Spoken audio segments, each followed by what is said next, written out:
قال الذين استكبروا إنا بالذي آمنتم به كافرون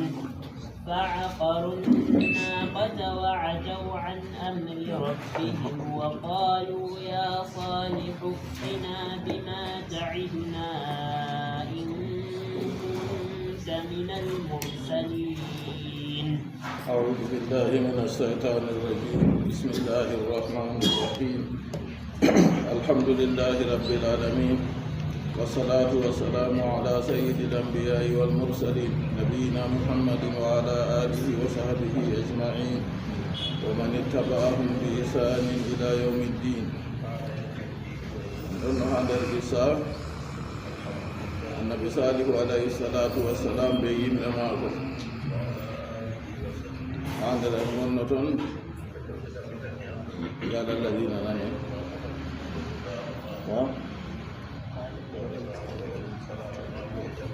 eni dede ko salino ha ko arti kanko bo dede ko woddi be yimɓe ma ko bana annabo en artunoɓe yeeso bana annabi nuhu be annabi huudu ko ɓe boddino ɓe yimɓe maɓɓe dede ko ɓe jankiri goo nonnoon ɓe jankiniri annabi salihu goo ha ɓe ɗaɓɓitiri mo jonta kam waddugo hunde ko hokkata hujja ɓe wi ha tabbitina kanko man o annabojo ɓe ɗaɓɓitiri jonta kam da tafare nde rima ngeeloba man tawi bo jonta wala rima ngeeloba man bo se nga laata nga manga nga marga reedu mawndu nden ɓinguel may bo to rimi se fota be maga se nga mara gasa se nga mara ndeɓre ɓe anda bawde allah sam Allah seniɗo waɗi banni man ɗo dengo seto Allah seniɗo waɗi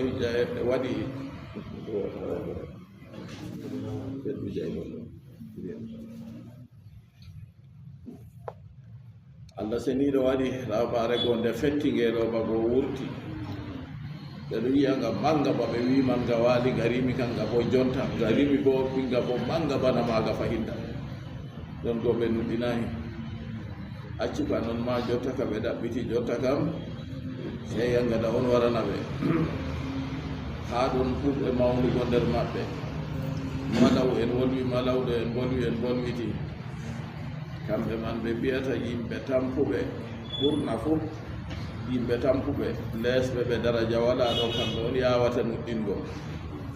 kamɓe nuɗɗiniɓe ɓe nden yimɓe mawɓe mawnitiɓe go wiyata onon ka o nandi salihuɗo ka o nelaɗo daga jawmi ko ɓe gonga kam na ɓe mbi oho minin ka ko o nelaɗo min nuɗɗini ɗum ɓeɗo bo mbi kaye qala alladina stakbaru inna billadi amantum bihi kafirun ɓe mbi min kam ko on nuɗɗini ɗo min kufraniɓe ɗum ayi billadi amantum bihi kafirun mo on nuɗɗini ɗo min hufranimo nelal maako be maako ko min jaɓayi ha nde ɓe jaɓayi go wi wa kanati nagatu laha yawmun ngeeɗoba nga en jangino haala muɗum ɓe mbino tapare rimana ɓe ngeeɗoba bo waala rima jonta go wa kanati nagatu laha yawmun fil ma'i ngeeɗoba go nga laatake nga woɗi ñalomare ha yargo ndiyam na o wino ɓe walata masuha bi su'in jotta ka ngeeloba go ndeɗaga tapare go fetti ngeeloba wurti malla en mbiya tapare may rimi ngeeloba ba ɓe giɗi man ngeeloba go bo nga rimi fahinta nden ɓe nuɗɗinayi ha ɗum o wiyata ɓe walata masuha bi su'in fa yahujakum adabun alim tata mewrenga ɓe kalluɗum kadi soppugo nga malla fiigo nga fu tata ɓaɗe sakko mayo yangada nawka mema on kadi yangada nawka nanga on taw ɗon go ngeeɗoba go ɓeɗo wondi be maga ngeeɗoba go wa kanati nagatu laha yawmun fil ma'i laatanake ngeeɗoba go ñalomare ha ndiyam wala hum yawmun wodani ɓe ñalomare fa mallu zalika sey ɓe cafti ɓolwa ɗum ɗo ɓe mbi nde on ndiyam bo sey ñalomare ɓe ñalomare nde ɓe cafti ka noy ɓe waɗi kadi faagarunnaga sey ɓe soppi ngeeloba go tan faagarunnaga ɓe soppi ngeeloba man jonta kam ɗume ɓe winaga ɗo fitina ɓe be jotta kan ndiyam boseji ñalowmaare nga yarta ndiyam pat kamɓe bose janngo ɓe ñeɗa ɗo ay fil yawmil arbia ɓe wi ɗum ñalowmaare alarba on fotortiri yande ɓe soppi geeloɗo man to fa qala lahum salihun annabi salihu wiɓe tusbihuna gadan wujuhukum musfarra o wiɓe mi wino on tawon memira ngeeloma nga ɓe hunde kalmuɗum ko ɗume on soppinga on mbari sike on soppinga on mbari ɗo jontaga on anda on taskito kadi janngo to weeti on yiyan geese moɗon olɗuɗe summa tusbihuna fi yawmil jumu'ati na yande alarba ɓe soppinoga nder ka yande alhamisa to weeti geese moɗon fuu olɗan summa fi yawmil hamisi hooti ñalowmaare fi yawmil jumu'ati yande jum'aare bo wujuhukum marra geese moɗon mande mboojan summa tusbihuna fi yawmi sabti hooti on mbeetan fahinta ñalowmaare asawe bo wujuhukum muswadda geese moɗon ɓalwinaɗe yande alhamisa ma geese moɗon laata ɗe wolɗinaɗe yande jum'aare geese moɗon laata ɗe wojjinaɗe yande asawe bo geese moɗon laata ɓalwinaɗe fa asbahu yawma alhamis seɓe mbeeti ñalowmaare alhamisa gadi farrat wujuhuhum haqiqa geese maɓɓe goo olɗi fa ayganun azaba jonta ka ɓe yaqiqini yangata kay ɓe tabbitini fakkat ase jonta kam ko annabi salihu wiwi ɗum ɓe ɗo goonga yangadaga haka oɗanan ɓe wala sego sam ko senoy ɓe gaɗi kadi jonta kana ɓe tabbitini ɗo kam summa marrat hooti geese goɗe mbooji fayin fi yawmil jumati yande jum'aare fasdada hawfuhum kulol maɓɓe ɓesdi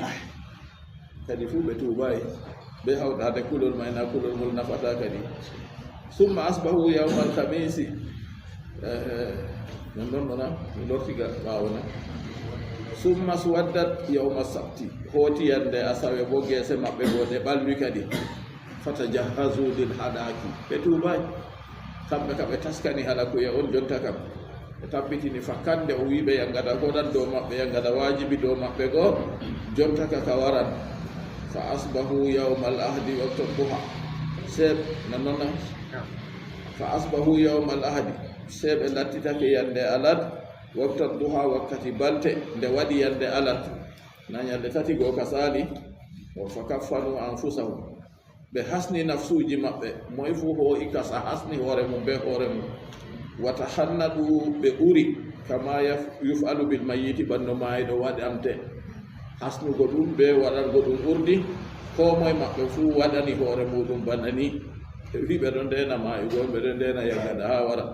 toye tuubu woni na inde ɓe fondaka ɗo ɓe heɓata tuubugo wa algaw bi anfusihim ilal ardi se ɓe mbaali dow lesdi kadi jonta kam ɓe kasni nafsuji maɓɓe ɓe uri urdi ɓe ɗo mbaali dow lesdi ɓe ɗo reena kadi yangada falamma stadda duha wakkati nde duha saati nde balte saati atanhum sayhatun azimatun min assama se sawto woka ɗum ɓawndu sawto warani ɓe wa ne ko tindine daga dow fiha sawtu kulli sa'iqati sawto man ɗo kala sawto riggango annduɗa fuu ɗon ton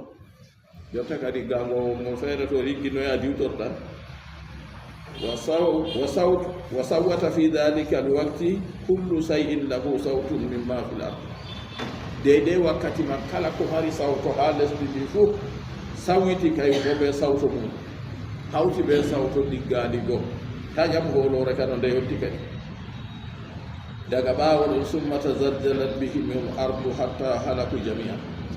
se leddi dimbi ɓe tan leddi dimbi goo moɗi ɓe fuu maɓɓe leddi ɗon dimba goo ɓe maayi ɓe fuu maɓɓe har ɗon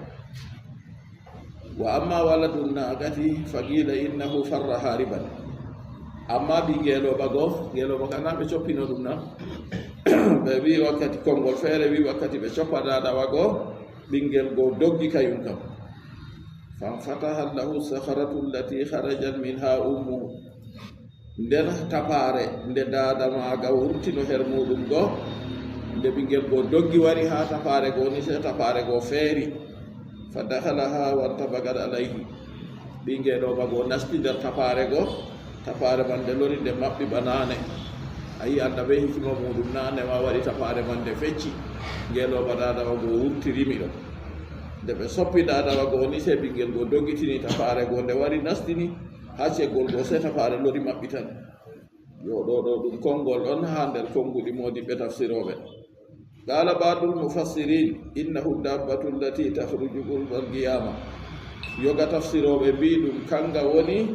dabbawa nga tammi wurtugo ragare ko ɓadata dargal Allah seni ɗo wolwi akhrajna lahum dabbatan min al-ardi tukallimuhum min ɓurtinanan ɓe dabbawa daga to lesdi nga wolwana ɓe to konngol feere wi ɗum ɓigeeroba go on wa qila innahum adraku wa zabahu konngol feere bo wi nga ɗo dogga go ɓe jokkitinga kanga fu ɓiyiga go ɓe jokkitinga kanga fu ɓe kirsiga to ɗo bo ɗum konngol on fa agaru nagata ɓe soddi ngeeloba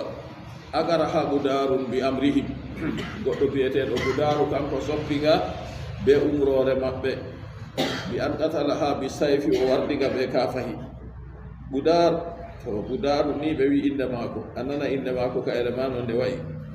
wal muradu bil akri to ɓe wiyata ko muñama be sodugo ha ɗo ɓe wi o sodinga ɗo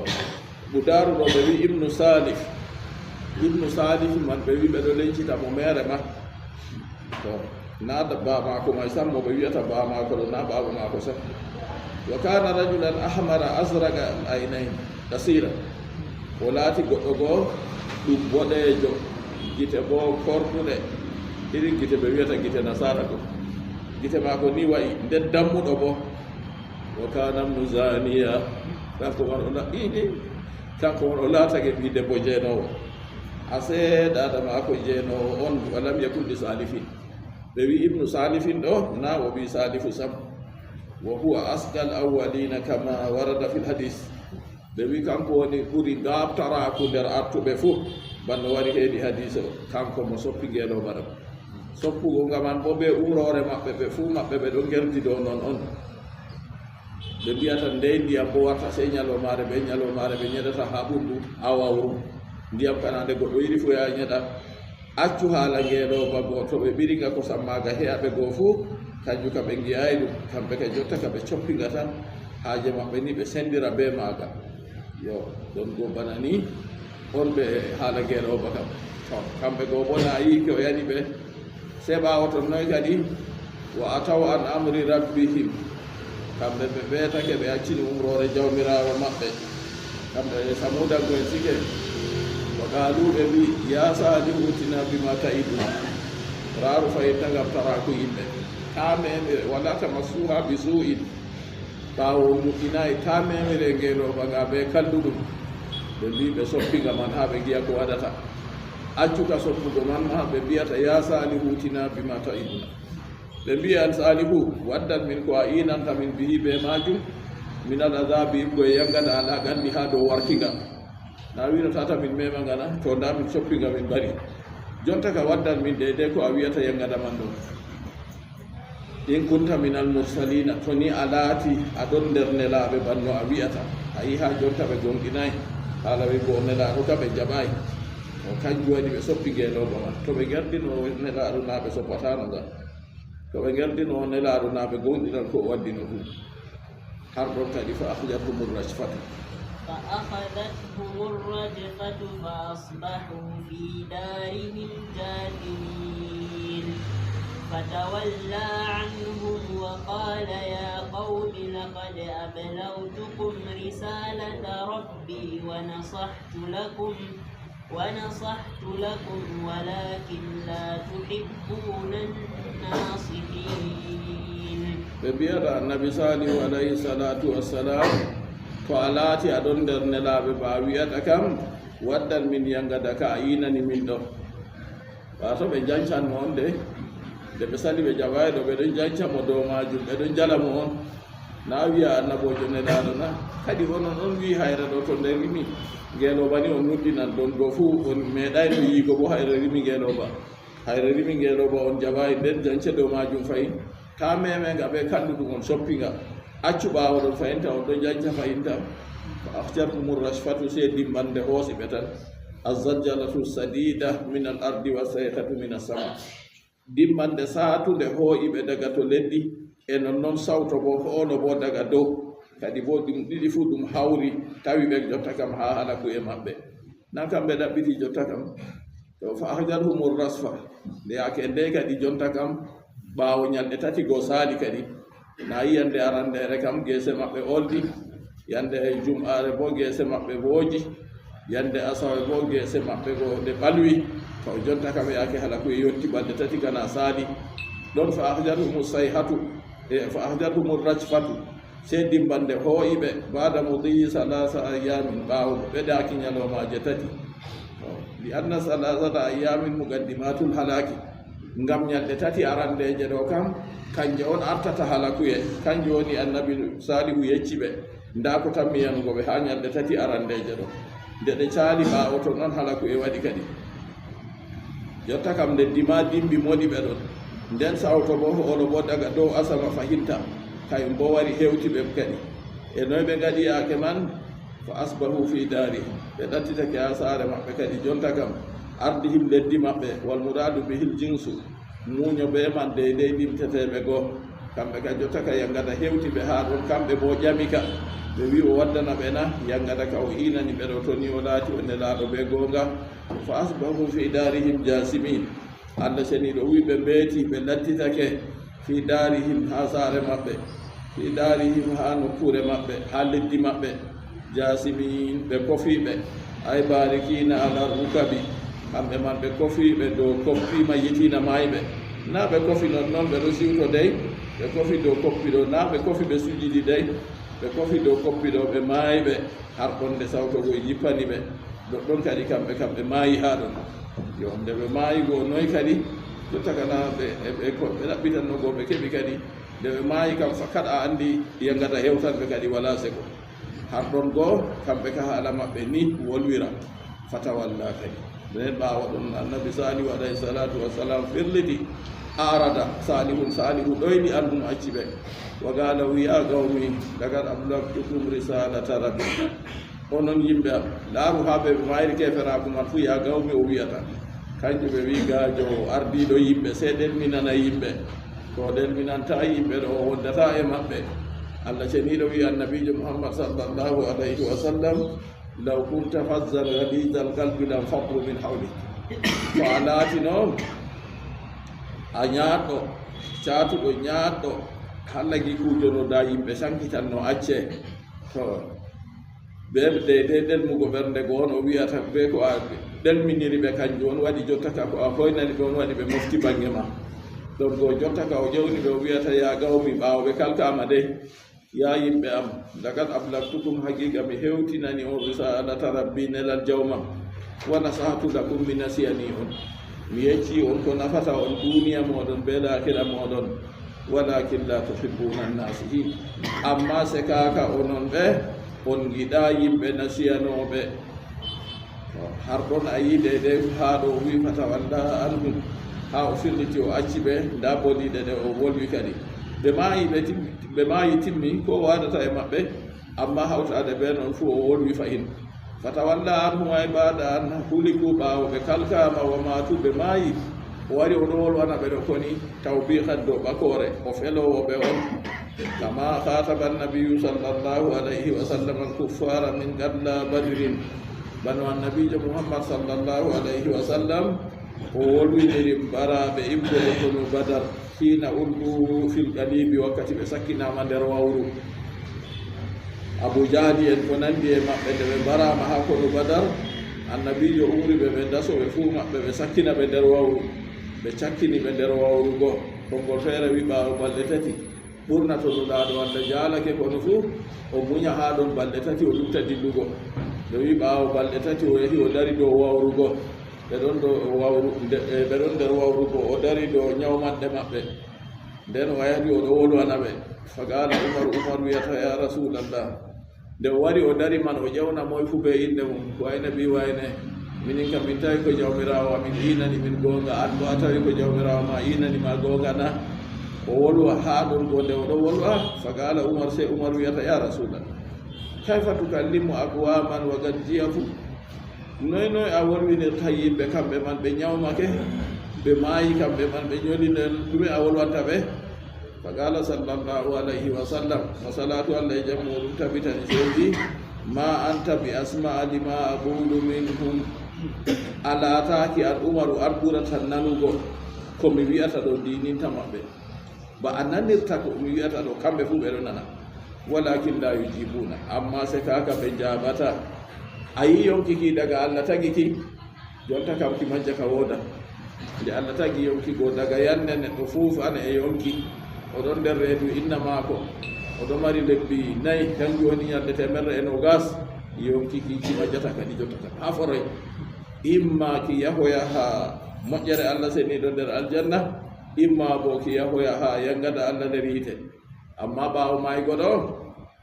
yonki ji goddi fere ka dillan ha no kure oroto jaño ya ha aljanna rena hidde ko di bandimaji ummata di kawtida be bandigo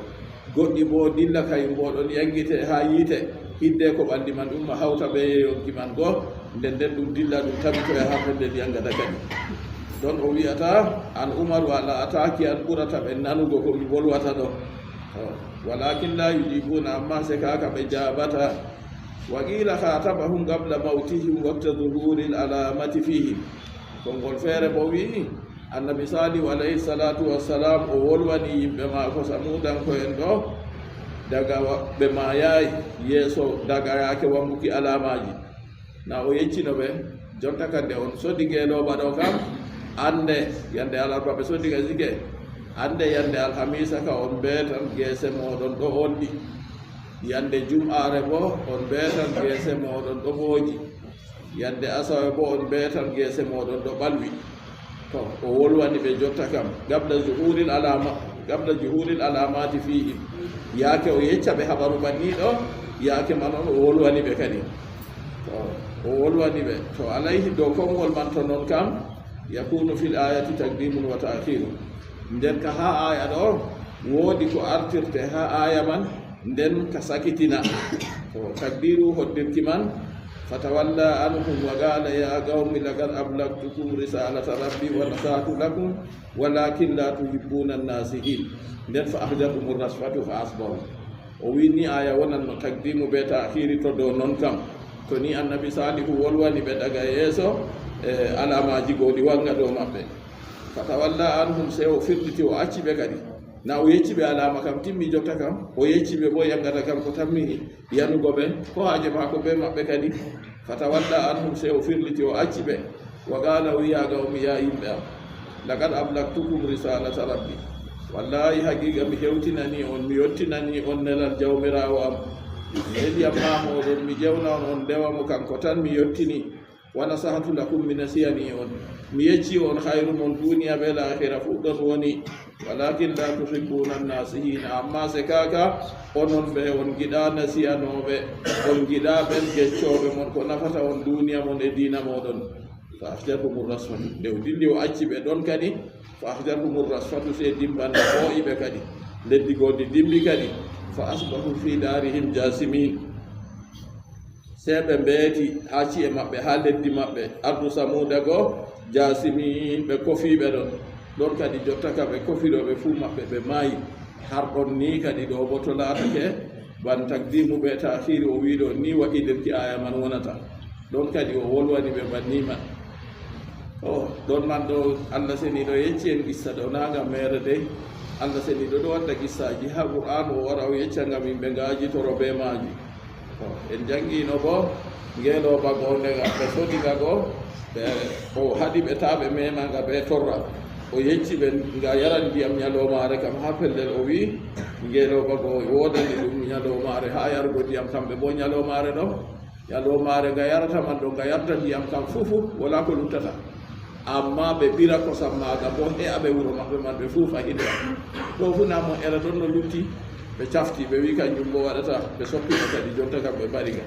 en nden ɓaawo man yangada warani ɓe walutan ولوطا إذ قال لقومه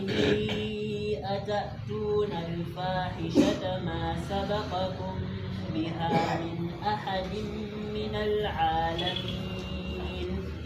إنكم لتأتون الرجال شهوة من دون النساء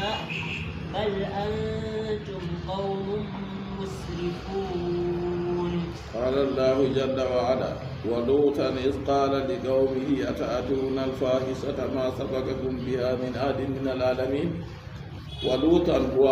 أرفتا مكدبون دو قصة النبي صالح en mbino ha annabi nuhu kam Allah seni do wi laqad arsalna nuha ko ngam babe fere en tawan wardi be wawugo amma ko ni suratul araf ha ko en jangi kam ha annabi nuhu laqad arsalna wadday be wawu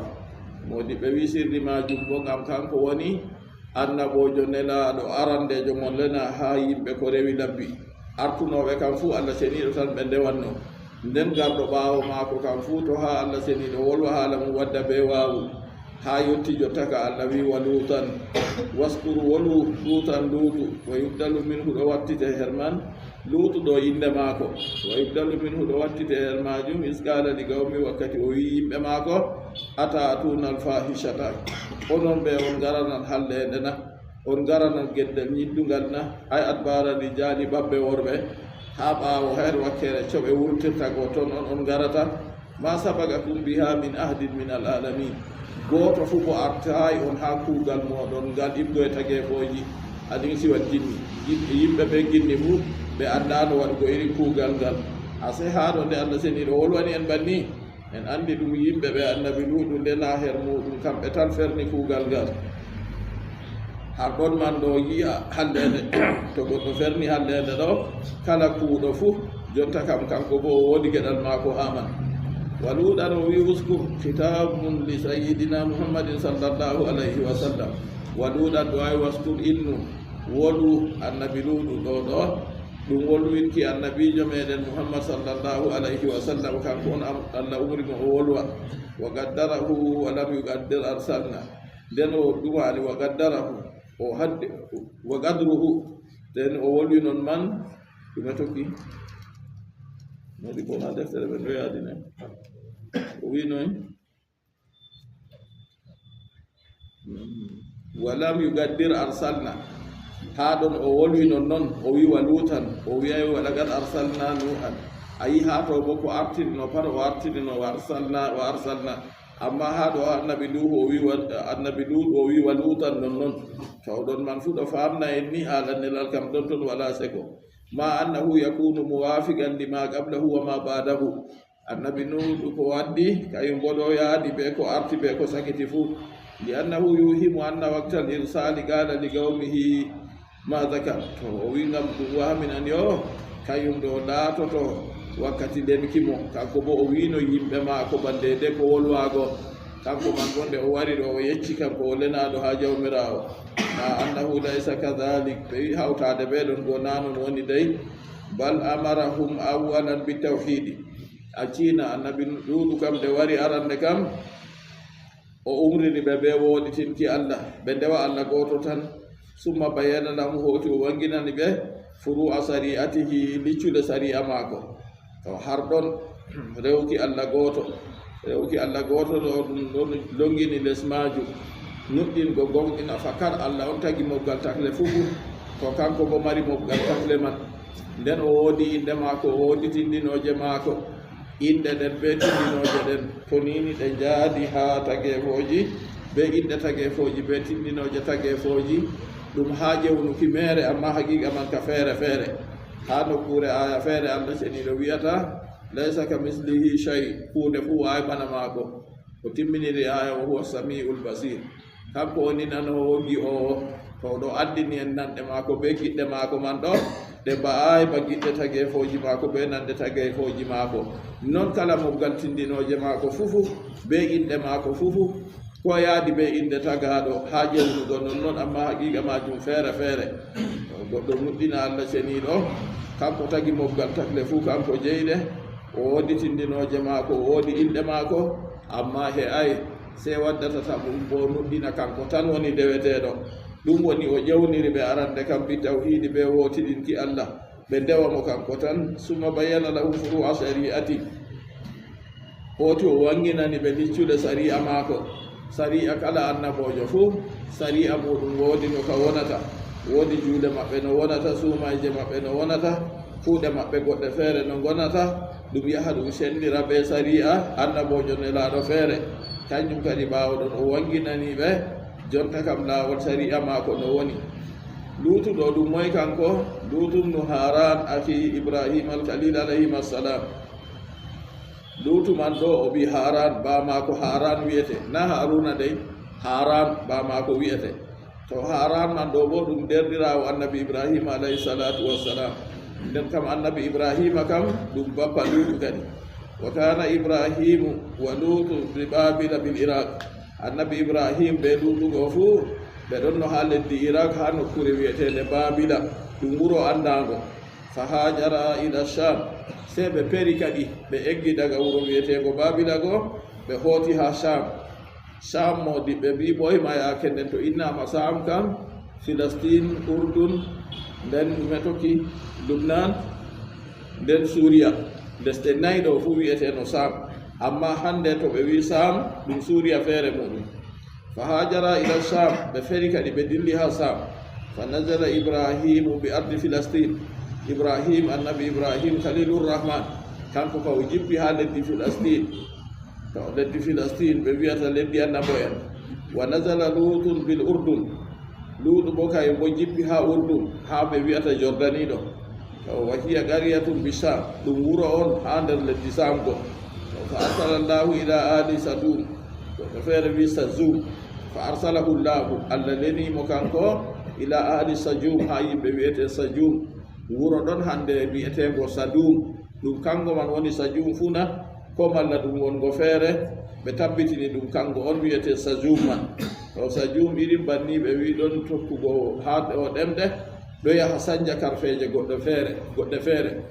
bana bagdad. na bagdad hande ka en andiri to kango fu ɗum bagdaz be za onno. to yahi kadi jamanu nde faɓɓigo warti bagdad toɓɓere go itta. non go bo sajum onno inde maago yahi wayliti warti kadi sadum. to ɗon go o lena herɗon kanko annabi lulu alayhi salatu wassalam. ɗon go o wiyata yimɓe maako atatuna alfahishata, bela on garanan naftare na. atatuna alfahishata istifhamu tawbihin wa takri'in, ɗum famtinki kiɓakore e ñildinki. li annaha min azami lfawahishi, ngam geddal ngal ɓe perni ɓe laati ɓe ɗo yeddira allah ɓe man tokkitanago nafsuji maɓɓe. geddal man ngal laatake ngal ɓurgal mawnugo nder gedde laftiɗe fuu. walidha kana hadduha inda abi hanifata ramiu min sahibi jabalin. ngam majum goɗɗo mo huwi kuugal man ha sari abu hanifata al imamu. qala abu hanifata al imamu la yanbaghi liman lahu al islamu akhjan bi aqwali hatta turada ala al kitabi wal hadith al mufassal. abu hanifa numan musabi rahimahullah kanko woni arti ha nder masabaji nayi ɗi allah seniɗo rewrete masabaji sunninkeji. kanko ɓe wi fikku ɓuri ɗuɗugo ha maako o laati o marɗo faamu no fanti. kanko ha sari'a maako to nini nda heɓama goɗɗo kañum man ɗo huwa kuugal kallungal ngal, kiita goɗɗo man ɓe mba'inamo ha hooseere ɓurde towugo, ɓe sakkinamo daga dow hooseere man o do'a o maaya. ndani kuugal maako. ha sariya islama to goɗɗo mbari goɗɗo no o mbartinomo fuu ɓe mbartiramo ɓe iri majum sike. amma se to goɗɗo luuɗi goɗɗo on ha maayi ka ɓe wiɗo kawa moye warata waɗa noon kadi. wani cheikhi rahimahullah o wi moye demsido to wara waɗa iri noon. yimɓe feere wi ɓe setta leggal mum ɓe jorkamo kanko bo ha ɓaawo maako man ha umaya. abu hanifa wi ɓe mbaɗinamo hooseere ɓurdune towgo, sakkinamo daga dow maare o do'a o maaya. wa inda malikin irrajmu mutlagan fa'idan aw maf'ulan umsina aw lam yumsina. masaba imam malik imamu daril hijra. wa malikun ɗume jo wino wa malikun qala wa qad asara nahwa al-kaaba. wa malikun qala wa qad asara nahwa al-hujra kullu kalamin minhu yugabudin wa mardudin minhu siwa rasuli. ni imam malik rahimahullah o wi kala bolde wonde ko moye woodi ko ho'ete woodi ko accete. wonde goɗɗo man to a tawi gonga ko o hutinir, to a tawi na gonga accu o wi seydu laaɗo allah yaake o ɗo wolwa mo oɗo sappo suudu ha ndu laaɗo allah waali. kanko bo ha sariya maako to ɓe heɓi goɗɗo kuwanno kuugal kallungal ngal kuuɗo be kuwaɗo fu kiita mum ɗume ɓe piɗa ɗum be ka e ha maaya o meeɗi tewgo be meeɗa tewgo fu dani kiita maɓɓe yo kuugal ɗo kallugal yimɓeji ɗo ƴewna kuuɗe man on ɗo jiya duniyaaru hannde way dawlaji ƴewnira jonta kam sey ɓe dugana yimɓe gorko te a gorko debbo te a debbo ɓe yinnaɓe na kadi gorko te i gorko ɗo ɓe dañanna debbo te i debbo ɗo ɓe dañanna hikima allah seniɗo waɗi ha daygol lutta ɗo ɓe ittangol to ɓe ittigol nde gana duniya man timmanna ɓe anda sam ha yotta ɓe ɗo koola jotta kam leddi gondi feere nde ardiɗo leddi wi kayum kam jaɓata kayum ko kiita way watta ɓe wi yo to nini o sali kiita maɓɓe ɓe mbiɗo nden kam jotta ka wallide ɓe dokkatnamo fuu ɓe dokkatamo ta ɓe dokka bole wallide allah waratana to hayru ka fuu woni ha ɗowtanago allah ceniɗo to annabojo allah kanko wiyete luuɗu ɗon ɗo tata goɗɗo wiya yimɓe luuɗu alhaal ɓoɗo numiri yimɓe kallugal ngal tata wiya goɗɗo ɗo waɗa luuɗu aa inde man liwaɗu wiyete en ɗo nana ko yimɓe yoftata ha réseauji sociaux ɗo yimɓeji bolwa wiya yimɓe luuɗu kay yimɓe luuɗu ka yimɓe ɓe o lena ha muɗum yimɓe huwata kuugal kallungal geddal ngal kam liwaɗu ɓe wiyete alaji basiru on wiɓe français noy délégué ɗo peɗe feere ko ɗume homosexuel to ɗum tout a yi kuuɗe man ɗo ɗo suurira ɗo soomira be inɗe feere ɗe pat ɗe kalluɗe on wona ko sutti jam hakkilo waddata ɗum sam a nani ko annabi luuɗo alayhi salatu wassalam wi yimɓe maako na isgala li gawmi ata tunal fahisata beɗa on garanan geddal laftugal bana iringal nden o ɗo huwa ma sabaga kum biha min hadin min al alamin goɗɗo fo artaya on her magal yimɓe e tagefoji to hande bo yimɓe lortani dow man wayyo ɓeɗo gaɗa ɗum goɗɗo feere wi ɓe jeeyi ha hawtirde goo nde ɓe jeeyi ha hawtirde se raneɓe ɗiɗo gari nde ɓe gari goo se oɗo sappata wiyata da gorko maako on ɗo gorko ɓe gorko te o wi da gorko maako on ɗo jotta kade hawtirde go yaake hawtirde waɗi noy kanko gorko goo mo laati debbo o yago kanko o dilli o yaha hawrani rewɓe kamɓe ka hawtirde maɓɓe toon o boɗo ɓe worɓe ɓe waɗi hawtirde eyinnaɓe ɓe anda ko ɓe kuwata sam taw ɗon man allah seniɗo ɓe hikkima muɗum wari wangiɗo ha waddana yimɓe fitina gorka feere jamanu annabi luuɗu man kana yinna ɗum waɗi taw ɗon go yangata ɗo warana ɓe en ɗo janga ka jotta inchallah o wiyata ɓe ma sabaga kum biha min ahadin min al alamin o ɗon o ƴambi ɓe kadi on garana ɗiɗin hande nde ba wayi bannina goto fuu artayi on ha maare iggo e tagefoji an ɗin si yimɓe wal jinni e ginni fuu yimɓe meeɗay huugo iri kuugal man se ɓe wolena hen muɗum ginnaji meeɗay huugo kuugal man aywa jamiul bahaimi accu non ma e mofgal mummumteji fuu bahimaji nemorteɗi fuu dabbaji marɗi kosɗe nayyi marɗi kosɗe ɗiɗi ko woni fuu wala ko meeɗi huugo kuugal ngal sona kamɓe on arti bal haji fiilatu lam tujat fi ummatin illa fi gawmi lutin a cimana kuugal ngal tawaka ha ummatore sam koyna ha yimɓe ɓe annabi luɗuɗena hen muɗum wa fussagu haji ummatil muhammadiya taw nden tokki ɗiɗaɓol kadi ɓe fasiki en losiɓe acci ɗowtanago allah ha ummatore muhammad nayi jotta kam ummatore muhammad ɗo sendage ɓe ɗiɗi ummatul ijaba wa ummatul dawa ummatore nde kadi o ƴowni nde jaɓake nde nasti dina nde bo ƴowni nde jaɓaki to ha ɓe jaɓaki go na yiɗo ɗumana ha wuro men ɗo fu na woddi sukakoye ɓe tumanno ɗum nan toy koye ɓe mayidi ɓe fu ɓe mayiri goto fahima dara wala fu goto fo nder maɓɓe e fofoyay ɓe o wi ɓe mayiri goto fahima dara wala fu ko goto nder maɓɓe e fofoyay ɓe ayi sukajo jontani heɓa kujeji nini ɓe tara ɓe tawa se nasara en ɗo luuɗamo on hokkamo seeɗa ɓawo seeɗa ñaw se feramo tan se maygo mo ngo nangi fo balɗe muɗum ɗe mbuuɓu lahira tan o faati nder ajabu allah seniɗo reɗen kuuɗe man ɗo hayru wala hamarde nda tikkere allah seniɗo, nda ñawji feere wara nanga ɗum nda rammugo balɗe nder ton nda bo de ko huwata man ɗo belɗum ɗume o nanata toon kadi maɗo cheikh rahimahullah o wi nder daabe ɗe a wara deltina ɗumana ɗume a heɓata toon la hawla wala quwwata illa billah to o wima wala mo meeɗi huwugo kuugal ngal sona ummatore nde annabi luuɗu ndena her muɗum be fasiki en ummatore muhammad sallllahu alayhi wa sallam ɗon ɗo nder maɓɓe goɗɗo feere ɓe ummi jumare way o yahi jumare oɗo hota kadi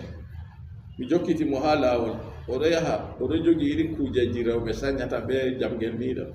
oɗo wakki tapire mako bo tapije jungo bo akkere oɗo yaha lenago ni o yam sannumo mi wi ka ya cangam ya andiyam na ɗume nafata kadi ma yi ɓoyma na hande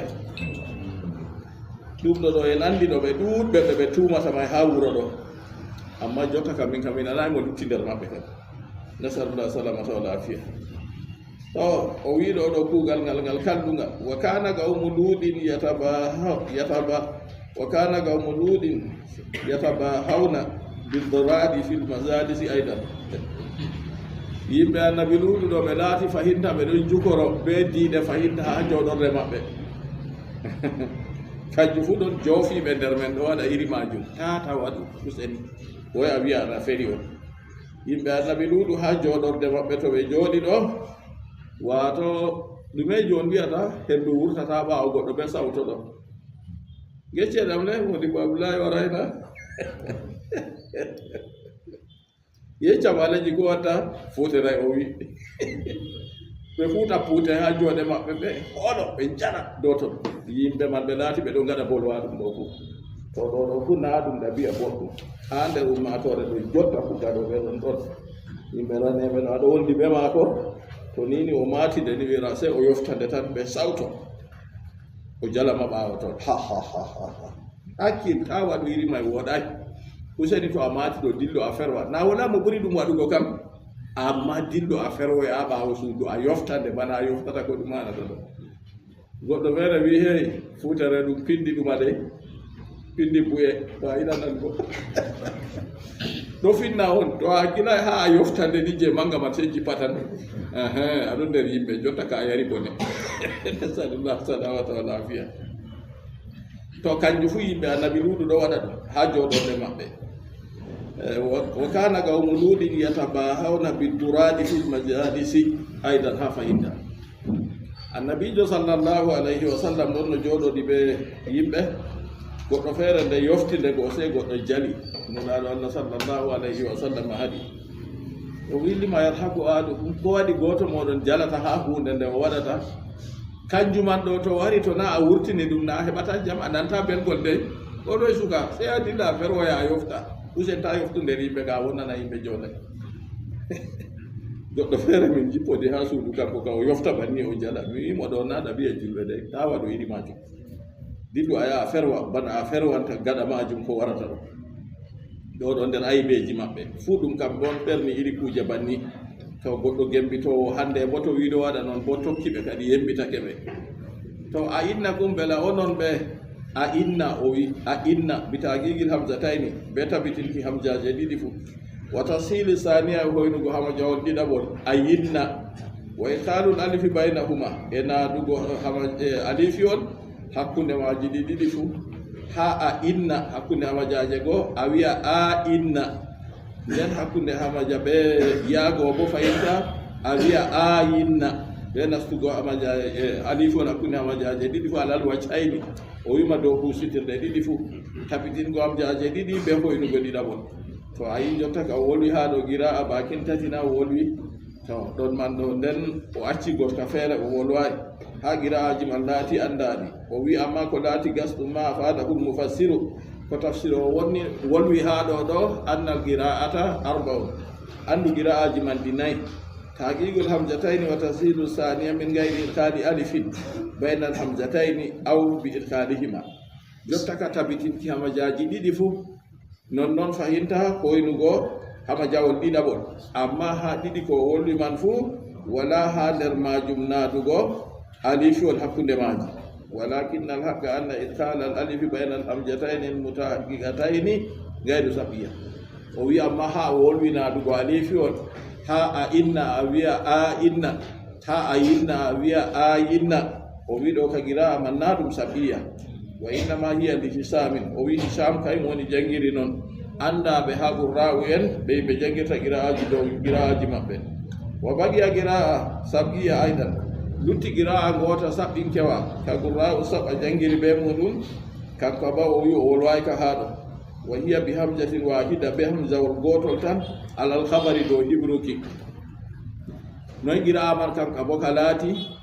innakum latatuna rijala innakum onon ɓe on laati on ɗo garana worɓe to ɗo woni qira'a got ka feere o wi ka o acci kanka o wolway ɗo to ɗum laatake allah dow hibruki dow habaru on o nini waddi be hamjawol gotol ɗo to innakum onon to ɗon man ɗo laatake qira'aji man o wi ɗi tabbitinaɗi ɗi andaɗi nden kam to tokki dow noon kanka bo qira'a moy kadi wa hiya bi amjatin wahida alal khabari al mustanafu ɗo bo fuɗɗiti habaru on bayanun li tilkal fahisa ha wangenki geddal maɓɓe laftingal man wa hiya li nafiin wa hafsin an asimin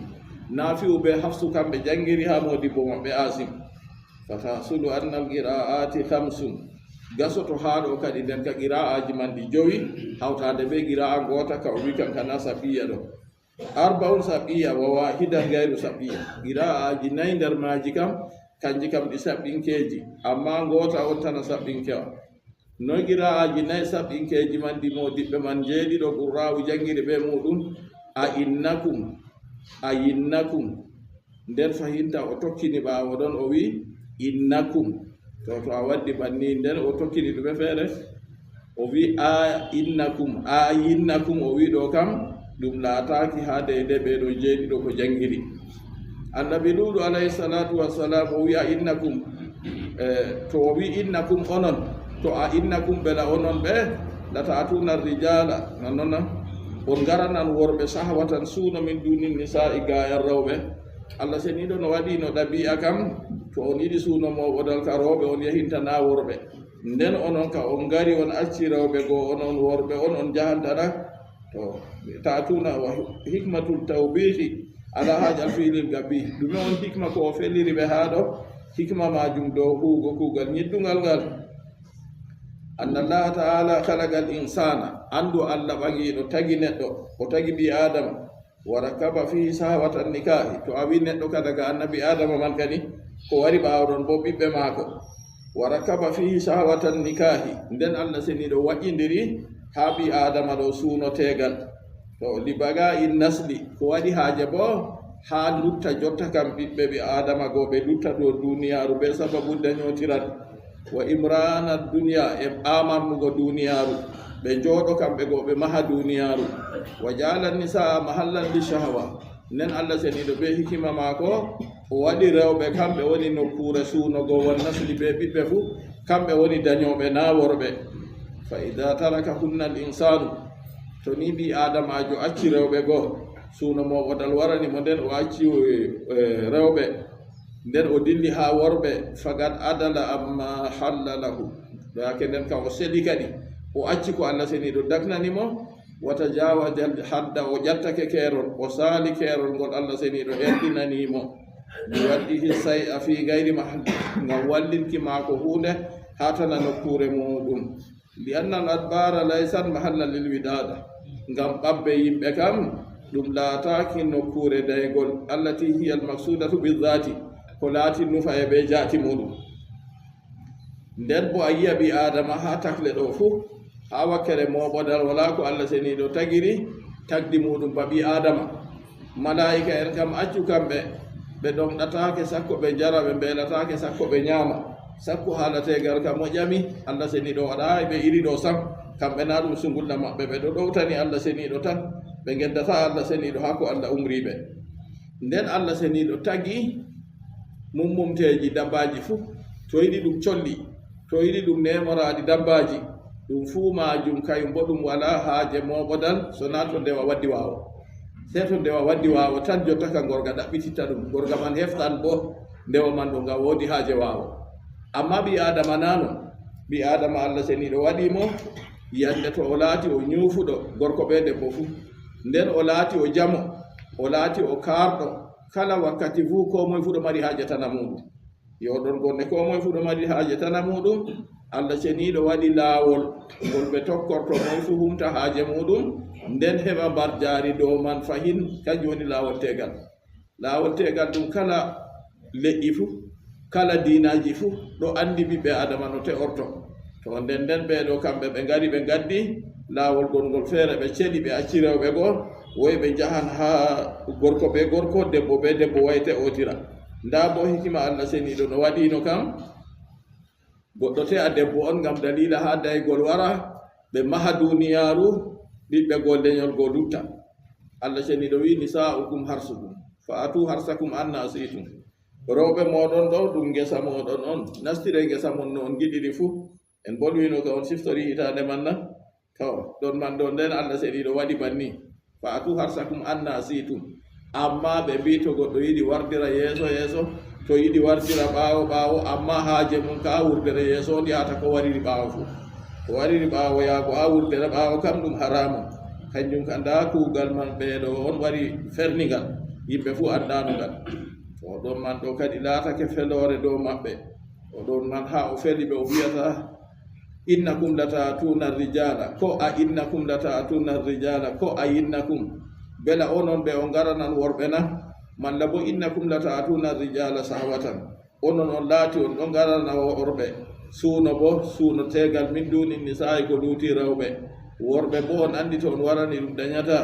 bal accina antum qawmun musrifun onon ɓe on yimɓe fantiniɓe mutajawijuna alhalala ila alharam fantinago moɗon on ƴattake on ƴaɓɓi ko Allah seniɗo dagnani on dilli ha ko o harmini ngam yaago deydey ko on yahanta ɓaɓɓe worɓe ɗo ɗum haramu non yaago goɗɗo feere wiyan kadi e noye ɓaawo debbo fu to na ha yeeso on o yahata ka haramu faɓɓayɗo yimɓe feere banniman ɗo dey gorko wi kayum ka sey yahana debbo ha ɓaawo haala man waadidiri ɓe debbo man on yewtiyam haala man o ɗowtanamo na ta o ɗowtanamo mima a ɗowtantamo to a ɗowtanimo an fu a yeddi Allah kiita moɗon bo to saria islam a ɗelliti bara on tan ha deydey kiitaji modiɓɓe fikkugo wolwi taw ɗum ɗo na ɗum hunde sam nasalullah salamata wal afiya bal accina antum qawmun musrifun onon ɓe on yimɓe pantiniɓe mutajawijuna alhalala on ƴatti halal on ƴaɓɓake on saali halal ilal harami on dilli ha haram to goɗɗo acci hunde ko laati halal o dilli haram o huwi bo o anda kanko ka yangada henake dow maako so nani kadi to o tuubi Allah seniɗo yaafimo kam وما كان جواب قومه إلا أن قالوا أخرجوهم من قريتكم إنهم أناس يتطهرون فأنجيناه وأهله إلا امرأته كانت من الغابرين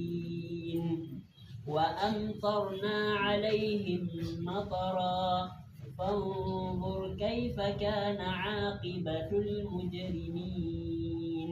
قال الله جل وعلا وما كان جواب قومه na engi ndako yimɓe annabi ɗuɗu ka waajori yimɓe muɗum nde o waaji ɓe bananigo wa ma kana jawaba qawmihi jawabu yimɓe maako laataki illa ngaalu koyenaɓe mbi akhrijuhum min qaryatikum innahum unasun yatatahharun la hawla wala quwwata illa billah ngurtineɓe ibgo e gallure mon ay luuɗan wa atba'uhu luuɗu ɓe atba'u ɓe tokkiɓe mum fu kamɓe ka wurtineɓe wuro moɗon min qaryatikum ibgo e gallure mon wurtineɓe ha wuro moɗon ngo ko waɗi bo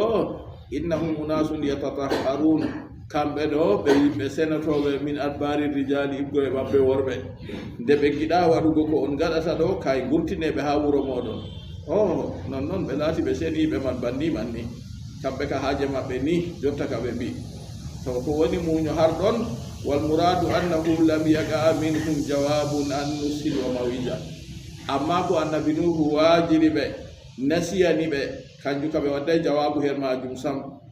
فلا ينافي أنهم زادوا في الجواب من الكلام الكبير أما هذا بو لا ترى بجابي النبي نوح هذا ديكو ودي من دو ندل بغاري ببسدي دوما جبولي دكالو دفاهين بولي دكالو دمان ده kanje kadi ɓe wi ɓe wurtina nduɗu ɓe tokki ɓe ɗum fuu ha wuro maɓɓe ngam ɓeɗo man ɓe ceniɓe oho ɗon noon ɓe ceniɓe man amma ko ɓe muyata kamɓe kam de ɓeɗo man huwata irin kuugal maɓɓe ɗo non ni de ɓe huwata kuugal maɓɓe man ɓe laatake ɓe ceniɓe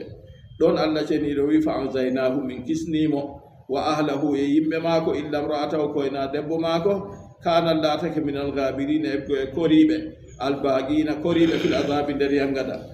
taw ɗon kam jottaka kanko ɓe yimɓe maako kam ɓe hisnama kadi kanko ɓe yimɓe maako hisnaɓe kam ɗum ɓe wi ibnatayhi ɓiɓɓe maako rewɓe ɗiɗo kayum kam hisi kamɓe on yaake to ɓeeɗo ngari no ha waɗa hallende fuu o wiyaɓe kadi nda ɓiɓɓe am teeɓe le to ɗum ɗo noon on yiɗi kam ɓe wiyaɓe innaka la talamu ma nuridu ɓe jaɓata mo ana andi ko min giɗi naatego ɓiɓɓe rewɓe min kam min mari haaje to heɓi hoɓɓe fuu ɓe ngarano ɓe waɗa banni li annahu lam yanjah min al azabi illa huwa wabnatahu allahu akbar wala mo hisi yangada se annabi luuɗu ɓe ɓiɓɓe maako rewɓe ɗiɗo tan li imanihima bihi ngam ɓiɓɓe maako rewɓe man ɗo hamɓe man ɓe ɗo nuɗɗinimo fa haraja lutun min ardihi se annabi luuɗu wurti kadi wuro maako malaika en ngari umri mo wi o wurta jemma to o wurti man bo o dillida ɓe yimɓe maako tata goɗɗo yeesito bo nder maɓɓe ko goɗɗo goto ɓe gurti ɓe dillan wa tawallahu lahu l arda fi waqtihi hatta naja Allah tagganimo lesdi ha o dillata man ɗo ha o hisi taggago lesdi man noy o dilli ha o saali pellel dedey tarde tayre leddi man ha Allah seniɗo muñi halkugo ɗon o dilli o wurti ɗon kam fuu wa wasala ila ibrahim o yottake ha ibrahima bappa maako go o yehi ha muɗum wa sayati tamamul qissati fi surati hudin inchallah timmuɗum qissa may tammi waroygo ha suratul hud to Allah seniɗo foodi en yottini en wa innama dhakartu huna ikhtisaran o wi ko mi wolwi qissa maako ha ɗo wurtugo annabi luuɗu ɓe ɓiɓɓe muɗum rewɓe ɗiɗo kamɓe ɓe kisi o wi mi wolwiri ɗum dow ramminti non noon Allah seniɗo wi fa anjaynahu min kisnimo kanko annabi luuɗu alaw e kore maako woni ɓiɓɓe maako rewɓe ɗiɗo illa mra'atahu koyna debbo maako kanan laatake minal gabirina nder koriɓe albaqina koriɓe fil azabi nder yangada debbo man ɗo ɓe wi o kefeero to hoɓɓe wari ha maɓɓe fuu o huɓɓa yiite to jemma o huɓɓa yiite o waɗa to jemma ɓe ñalowma fuu to o huɓɓi yiite ñalowma to ɓe gi surgol ni ɓe andi hoɓɓe worɓe wari to o huɓɓi yiite jemma ɓe yi jaygol ni ɓe andi hoɓɓe worɓe wari nden ɓe ngara kadi jotta ka ɓe ɗaɓɓita kamɓe goo se ɓe hallida ɓe worɓe goo to ɗon man on annabi luuɗu alayhi salatu wassalam wiyata ɓe kadi nda ɓiɓɓe am to kan jooɗiɗi ka teeɓe le ɓe wiya kamɓe ka nategal naama ko o wiyata ɗo kamɓe ka ɓen giɗi innaka la talamu ma nuridu ana andi komin muuyi kanjum o wima tanmi waroygo ha suratul huddu inchallah nden debbo goo laatake kefeero kayum ha ɓe dillata goo ha malaika en wimo o dillatata goɗɗo yeesita nder yimɓe maako ha ɓe dillata goo wakkati ɓe ɗu lesdi ɓamtama ha halka yimɓe maako goo debbo goo se yeesiti kayum yaake maɓɓe nde yeesiti goo daga toon hayre wari fiɗi ɗum hayre nde yangada kayum fuu halkidi ɓe maɓɓe kanjum o wi lamratahu ko e na debbo maako to kanan laatake minal gabirina nder koriɓe albaqina koriɓe fil azabi nder yangada wa amtarna alayhim mataran min tomni matar dow maɓɓe matar ɗo na yeede de matar huwa hijaratu sijjili ɗum ka e sijjil fa alakat hum ɗe kalkiɓe ka e sijjili man ɗo ɓe wima ɗe ɗo hawti ɓe kibrit ɗe huɓɓan kuɓɓol ka cahatugol kanje ɗen ɓe piɗira kamɓe man ha yangada man ha ɓe kalka kadi de ka e gode piɗi ɓe kam ɓe nguli ɗon kadi ɓe kalki ɗon ni kamɓe yimɓe maako go ɓe kalkira ɗon man ɗo na ɗum ɓe koye ɗum banni dey Allah seniɗo waɗi malaika en tawi ɓe ɗum leddi man kadi dilliri ha dow on wayliti kadi hippiɓe ɓe fuu maɓɓe on ɗon kadi ɓe hippira ɓe ka e daga sijjil go ijaratun min sijjil fanzur kayfa kana aqibatul mujrimin raaru le noy wattam yimɓe toñiɓe laatori yimɓe toñiriɓe ɓe keferaku muɗum noy laati ni on Allah seniɗo waɗi halkiɓe kamɓe man albaqina fil adabi to o wiyata minal gabirin ɗo kanko man o laatake minal gabirina ɗo o wi ɓurna fu to ɓe wi gabara madda man to wari ɗo wari ha babul qaada yustamalu bi manal baga'u fi zamanil mustaqbal wato goɗɗo man horino ha jamanu husitindi on o luttino amma o kam lutti nder yangada on heɓayi dillugo hisda be maɓɓe bi mana al muksu fi zamanil madi joɗugo ha jamanu salidu on yo ni kadi Allah seniɗo wi tomni jotta ka dow maɓɓe to o wi ha am tarnaɗo ɓurna ko warata ko ɓuri jaalago